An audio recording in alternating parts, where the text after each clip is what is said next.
Hi, y'all. I'm Julie. I'm a trauma-informed adoptee coach and somatic healing guide. After overcoming deep abandonment wounds, I now help adult adoptees move from feeling lost and disconnected to experiencing profound self-belonging. I know what it is like to carry the weight of abandonment, to feel stuck in patterns of longing, adapting, and searching for belonging.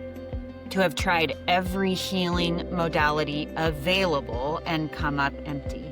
My own healing has taught me this. The answers aren't out there. They're buried within me, and I'm here to guide you home to yourself. The Resilience Project podcast brings voice, visibility, and validation to the parts of adoption society rarely names, but all of us feel. Through an trauma-informed somatic lens, I explore the lived experiences of the entire adoption constellation with a tender emphasis on the adoptee experience. This podcast goes beyond storytelling into soul-telling. It offers embodied insight, compassionate education, and a path towards awareness, hope, and strength. Each episode invites listeners to understand adoption more deeply, not just with the mind, but with the nervous system, and to reconnect with the truth, identity, and belonging that were always yours to come home to. Welcome.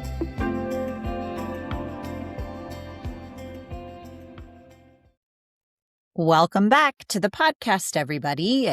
Last week, we talked about connection.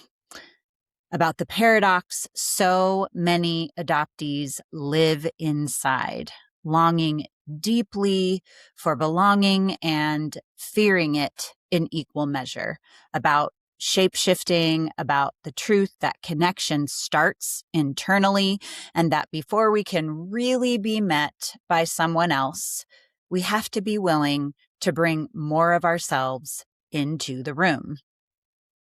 And I said, you don't have to be fully healed to be in connection.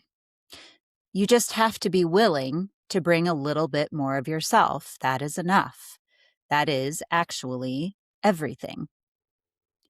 So today is our fifth and final episode in this series, and I want to begin by saying I am so glad you are still here. Because showing up week after week, episode after episode, that is already an act of consistency. Even if it didn't feel like much, even if you listened while you were doing the dishes or driving to work or lying in bed, you kept coming back. And that, it turns out, is exactly what today is about. Here is the arc that we have traveled together so far. We started with curiosity, which asked, can I notice what's here without needing to change it? Then we moved to clarity, which asked, what am I becoming aware of? Next, it was capacity that asked, can I stay with myself without abandoning myself? And last week was connection, where we asked, can I let myself actually be seen? And now consistency asks something both simpler and more challenging than all of the above. Can I keep coming back? Not because I've arrived, not because I have it all figured out, and not because the work is done. Just, can I keep returning to myself? And I want to name something honestly here, because I think it's one of the places where the most well-intentioned healing work quietly falls apart. You probably have had moments in the past of a real opening within yourself, real insight, real shifts, maybe at a retreat, maybe in a therapy session, maybe in a conversation that broke something open or broke something loose, maybe in an episode of a podcast, including, I would hope, one of the episodes in this series. And then life happened. The dishes happened. The difficult conversation happened. The old pattern showed up. The familiar numbness crept back in, and slowly, sometimes within hours, sometimes within days, whatever had opened up began to close again. And maybe you felt ashamed of that, like you didn't do it right, or like you can't hold on to anything, like everyone else is healing around you and you keep returning to the exact same place. Well, I want to offer you a different story. What you experienced was real. The opening was real. The insight was real. But insight alone does not rewire a nervous system. The nervous system learns through repetition, through embodied experience returned to over time, through showing up again and again in ordinary moments, not just peak emotional states, and practicing staying with yourself in them. I've said this many times over the last few weeks. Healing is not one breakthrough. Healing is not one insight. Healing is not one emotional release. Healing is repeated, safe return to yourself. That is consistency. It's funny because when I brought this up at the retreat, that this was the last condition, there were sighs of, ugh, oh, I don't want that. A lot of people didn't like to hear that word, but here's what I know about lasting change. It does not come from grand commitments made in emotionally charged moments. It comes from tiny, believable, nervous system sustainable practices chosen in ordinary moments. The reason most healing intentions don't hold isn't because the person wasn't sincere. It's because the commitment was bigger than the nervous system could actually sustain. We decide we're going to do all the things every day, starting Monday. And then by Wednesday, it feels like another thing we failed at. The nervous system doesn't respond to ambition. It responds to safety, to repetition, to experiences that feel manageable enough to actually return to. So the invitation of consistency is not do more. It's actually do less, more often, and more honestly and authentically and transparently.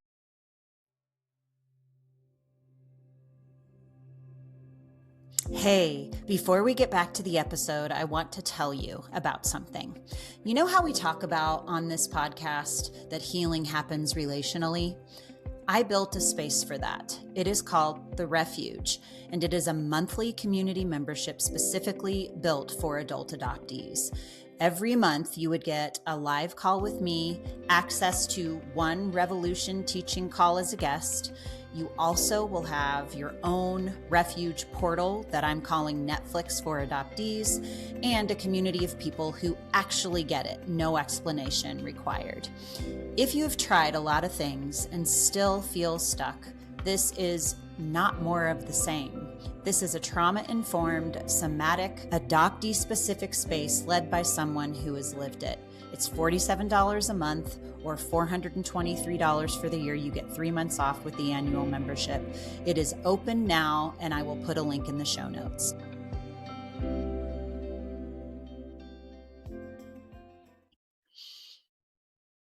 So, in my own personal experience with this, when I began to practice this condition, I had just started learning the language of the nervous system.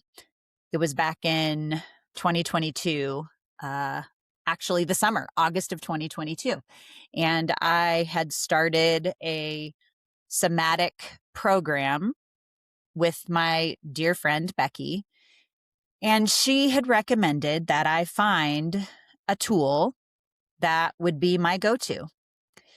And so she suggested laying a hand over my heart. And I remember when she said that, I think I audibly went, "Puh, okay, that's going to solve my problem." I was in such an imposter place. I had been helping people for 10 years at this point, maybe even longer. And I felt that I had failed. And when she told me that placing a hand over my heart, whenever I noticed my heart beating faster, that was going to solve my problems, I thought she was losing her ever-loving mind. But y'all, that one tiny thing repeated over time is what began to build the belonging that I so desperately wanted within me first. So I would like to do something a little different today when it comes to our body-based component of this series. So for our last practice, instead of doing something new, I would like to invite you to return. See what I did there? Return to something from the series that stayed with you. Maybe it was the orientation practice from Curiosity, where you noticed your feet on the floor, the room around you, your breath without changing it. Maybe it was the clarity practice where you completed the sentences with your hand resting over the place where something lived inside of you. Maybe it was the pendulation part of Capacity, moving gently between the activated place and the supported place. Whatever practice has stayed with you or stood out to you from the series, that is the one your nervous system recognized. That is the one worth returning to. So let's do that now, just for a moment. Feet on the floor, back supported. One real breath in through the nose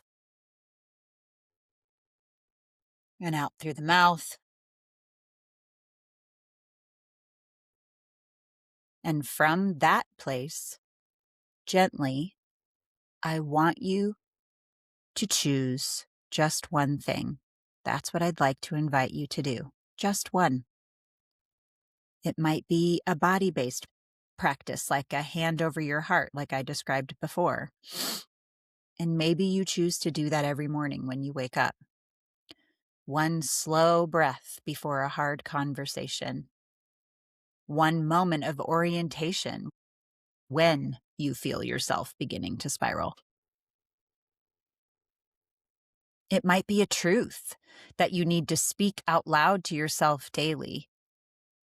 Something your nervous system needs to hear again and again before it starts to believe it.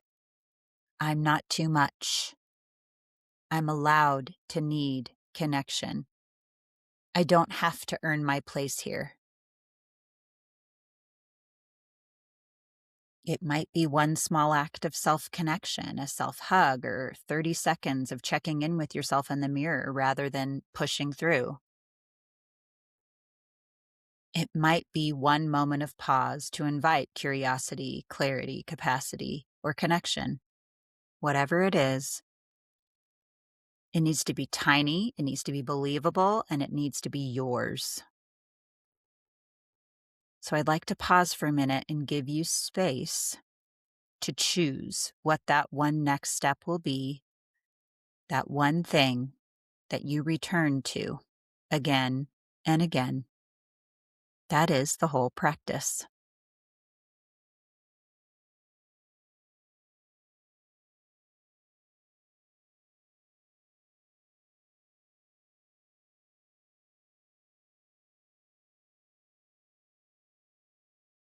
So I want to say something to close this series that I hope settles in your body differently now. Belonging is not a destination you earn. It's not something that happens when you've healed enough or worked hard enough or become enough. It doesn't arrive at the end of a podcast series or a retreat or a breakthrough session. It's a relationship, a living, ongoing, tender relationship with yourself first, and then slowly with people and communities and places that can hold you and that have earned the right to do so. And like any real relationship, it needs tending. Not perfection, just returning. Coming back when you drift. Because you will drift. We all drift. That is not failure. That is being human. Welcome. The practice is the returning. Every moment you brought curiosity instead of judgment. That was belonging. Every moment you named something true about what you were feeling. That was belonging. Every moment you stayed with yourself instead of leaving. That was belonging. And every moment you let yourself be seen, even just a little, that was belonging. Every moment you return, tomorrow, next week, in the small and ordinary moments of your life, that is belonging, growing. That is you cultivating belonging. You do not have to have it figured out. You just have to keep coming back. So this is the end of the 5 Conditions of Self-Belonging series. There were 5 conditions. There were 5 episodes, 1 arc: curiosity, clarity, capacity, connection, and finally, consistency. They aren't goals to achieve. They're conditions to experience. Practices of returning to yourself, in your body, in your life, in your ordinary days. I have been so deeply honored to walk through this with you. This work, this particular work for adoptees through the body, it matters to me more than I can fully say. And every person who shows up for it matters. So thank you for every episode you stayed with, for every moment you listened with more than just your mind. And next week, you're going to get a treat. You get to hear from all 5 of the participants who came to the retreat and experienced this workshop in real time. You will also hear from Dr. Liz as well. It was a profound and sacred experience that we can't wait to share with you. There is so much more ahead, and I cannot wait to keep building this with you. As always, if something came up for you in this series, a question, a reaction, something that stayed that you want to talk with me about, you can DM me on any of the socials. You can schedule a conversation with me. The link is in the show notes. I would love to connect with you and hear where you are and how I can support you. And if this podcast has meant something to you, a 5-star review or a few words in a written review goes such a long way in helping this work find more people, more adoptees and those that love them, and more people who need to hear that they are not alone in this, because you are not. You are never alone in this. I'll see you in the next episode. Peace.